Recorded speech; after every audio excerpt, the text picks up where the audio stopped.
So this is the story of how I became a risk officer. It dates back quite a few years, of course, but as long as I was in internal audits, especially once I became the head of an internal audit department at the Tosco Corporation, I realized that internal audit needs to be focused on addressing the more significant risks to the achievement of the objectives of the enterprise, of the company that I was with. And so I was always basically a risk practitioner, even though I was an internal auditor by job description, by title, and so on. And as the head of internal audit every year, I would talk to the executives and the board about what they considered to be the more significant sources of risk to the organization, especially their part of the organization and what they were trying to do for the organization. This was actually a continuous activity that I did, not only once a year to build and suggest the audit program, the audit plan for the year to the board, but as we went through the year, I would be continuously updating the audit plan as risks were changing. So I was always very much working with management to understand what those risks were and have discussions with them about what those risks were. Oddly enough, not a single company that I worked with, even the two financial institutions I worked with, had an actual risk office.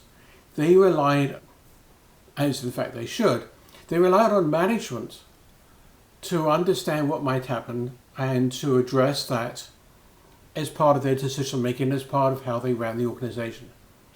Anyway, coming back to how I got into this in a more formal fashion, at a company called Business Objects, which is a software company that was part French, part American, and part Canadian.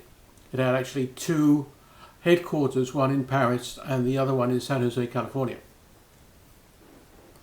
And I was sitting down with one of the members of the audit committee, a German individual who had been very prominent in German accounting circles. In fact, he was on the equivalent of the standards board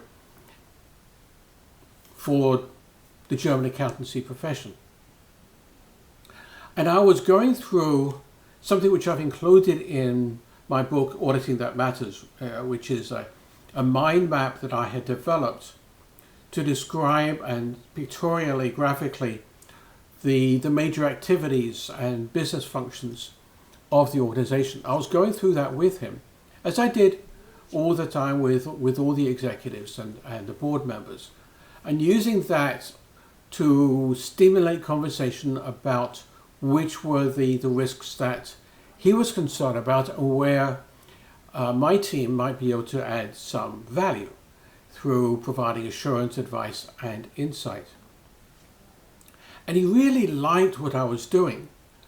And he said, somewhat in a joking fashion, somewhat seriously, well, maybe you should become the chief risk officer as well as head of internal audit. And I thought, that's strange. But let me consider that and let me think about it. Let me talk to management and the rest of the audit committee to see what they think, because this was a software company in Silicon Valley, and software companies just didn't do risk management like, say, a financial institution, a bank, insurance company. So it's an odd thing to suggest. So I took that and I thought about it, and I went first to the CFO, Jim Tolliver. And Jim thought it was a great idea. I was really surprised. I thought he would say, we don't need a risk officer. But he thought, no, this is actually a good idea. we do need somebody to help us to understand the more significant risks and to make sure that we are addressing them within the company as we run the business. Note there was no discussion about a list of risks.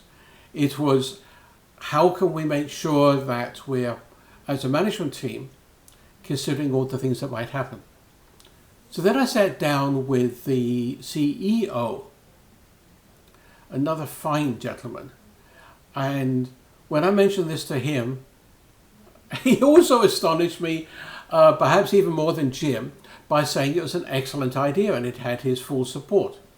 So, okay, I went and talked to the other members of the audit committee, and they all thought it was a good idea. So, with their approval, I added that to my set of responsibilities and put it in the audit department charter.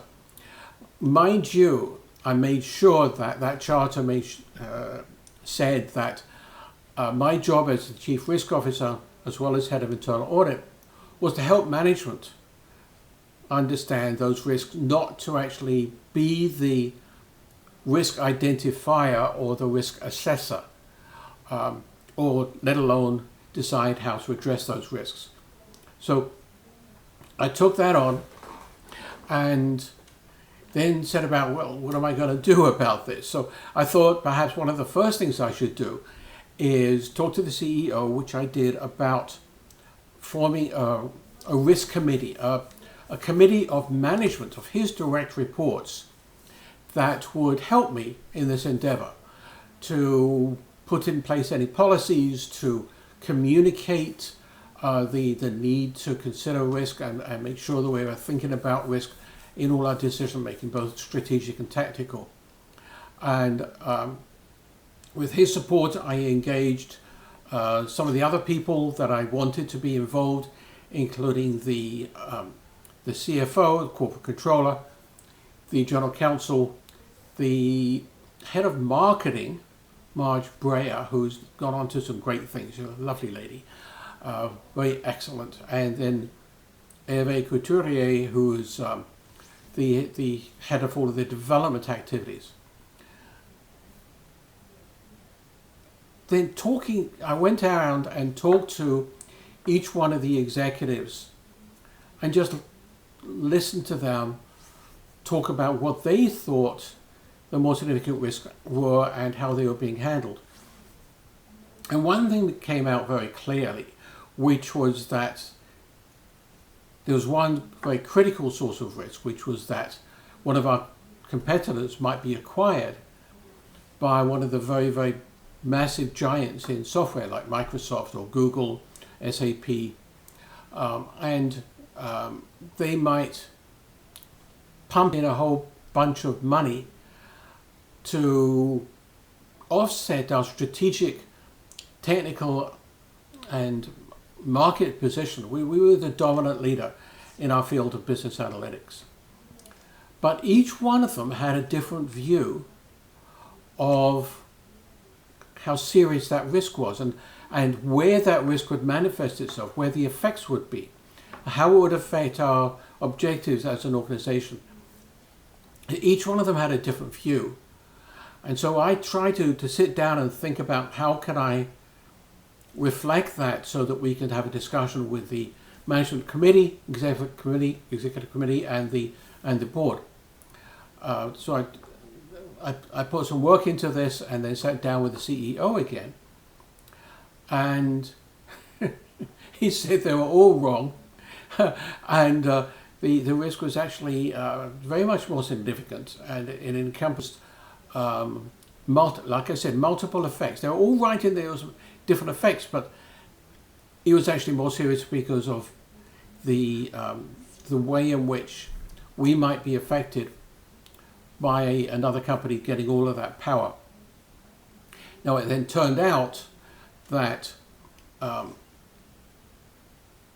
the company decided to get ahead of the game, and they put themselves out and said we would entertain offers, and they was courted by all of those big players, IBM, Microsoft, SAP, and others, and they eventually decided to merge with SAP. The thing that was interesting then was that this was going to be the largest acquisition by far by SAP in their long history. Very much more significant, and in fact, our two companies operated very differently, different culture, different business model. The sales, the size of individual sales contracts was totally different. So then I spent the next best part of a year, maybe longer, working with management, and I transformed the internal audit department into a facilitator for management to help us all understand where the risks were to the successful conclusion of this acquisition, that it would not fail, as so many acquisitions fail, to deliver the value that SAP was purchasing. Anyway, that's how I got into it. I was helped along the way because not only did I rely on my own experience as a member of the management team running large organizations, or relatively small organizations, like actually Business Objects was less than 2 billion in revenue. But I was able to connect with a network including great people like Grant Purdy, John Fraser, the late John Fraser, Arnold Shanfield, and others, to get their thoughts and their advice and their counsel. And that has transformed me into thinking about risk from the point of view of the management side rather than the typical risk practitioner side, which is that we need to help everybody make the right decisions. And that's what risk management should be. Anyway, that's my story. That's how I got into it. I was persuaded to get into it in a strange situation by board members and then by the management team. And I take it as a great vote of confidence by them in me in giving me that extra responsibility. I think internal auditors who have that business perspective, who are looking to help the organization be successful, can be very effective risk officers as well. So there's some people out there that think that internal auditors don't make good risk officers. I think that can be true if they're by the book traditional internal controls focused auditors, but if they are business focused, helping the organization succeed, they can learn with humility and become good risk officers as well. I hope I was. I think I was. That's what they told me. Anyway, thank you for listening. And if you're interested, there are many more videos on this channel. Thanks.